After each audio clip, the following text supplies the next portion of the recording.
Actually, many of these photos are taken during my travels on my work for organizing the farmers and workers in different parts of India.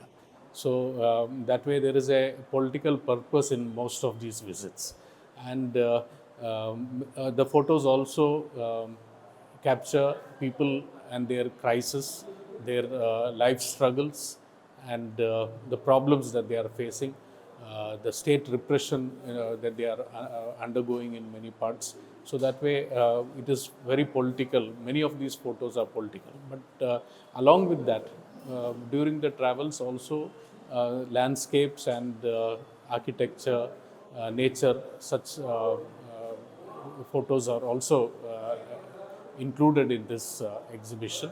That is because I travel a lot on my work. So mostly it is alone, and I do a bit of reading and some maybe internet browsing, and photography keeps me occupied. I think it's very much required uh, during travels. I think some of those pictures, especially human suffering and such things, I feel they are come out more starkly in black and white. And I've been influenced by the works of Sebastião Salgado and Alberto Corda, or even our own Sunil Jana, who was a political photographer that way, chronicling the Tebaga struggle, the Worli struggle. He also visited Kayur during those days, along with the party leaders, Telangana struggle and so on, all in black and white. I think these also have influenced me. My work, I even travel sometimes outside the country, and architectural as well as even landscapes. There are some photos that are here. For instance, these are the glass pyramid at the Louvre Museum in Paris at two different times. So the museum itself covers historical developments in entire human across the history of mankind, and during such occasions, some striking images of architecture, sculpture, etc. Also, I do photograph. You see, I started quite young, I would say. One of my uncles in the Merchant Navy gifted me a camera. It was a curious, it arose our curiosity because it was a national Panasonic camera with camera on one side and a radio on the other.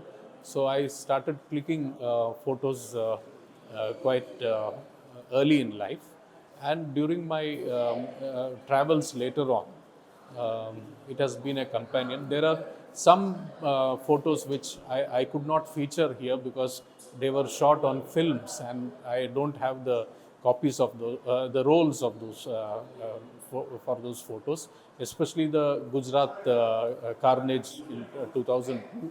I was there on a fact-finding team, and some of those photos shot there really are heartrending scenes which I saw there during the just within a few days of the Godhra carnage, and those could not be featured here. That is there. But during the travels, many instances, during different struggles, the Kisan Long March, the historic farmers' struggle, and so on. Many places I have also visited during natural calamities.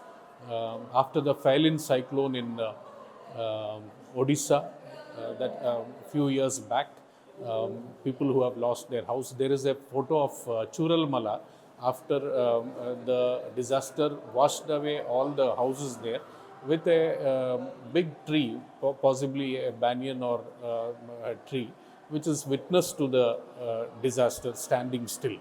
So these kind of things during my travel, I have tried to capture. Mobile has made photography much more easy. Many of the photos that I take, initially I was talking about, are clicks on the move. It is as I am moving in a bus or in a car or a train, even maybe in the flight, taking photos that are outside. Without and I don't stop the vehicle in most of those cases. So it has its imperfections. Some of them have some blurred impact and all that. That is how I take these photos. So mobile, in this, I think a majority of them are mobile, because carrying a camera around is not easy always on my travel. But when I do go have time for some kind of a tourism also along with visit, then I do carry my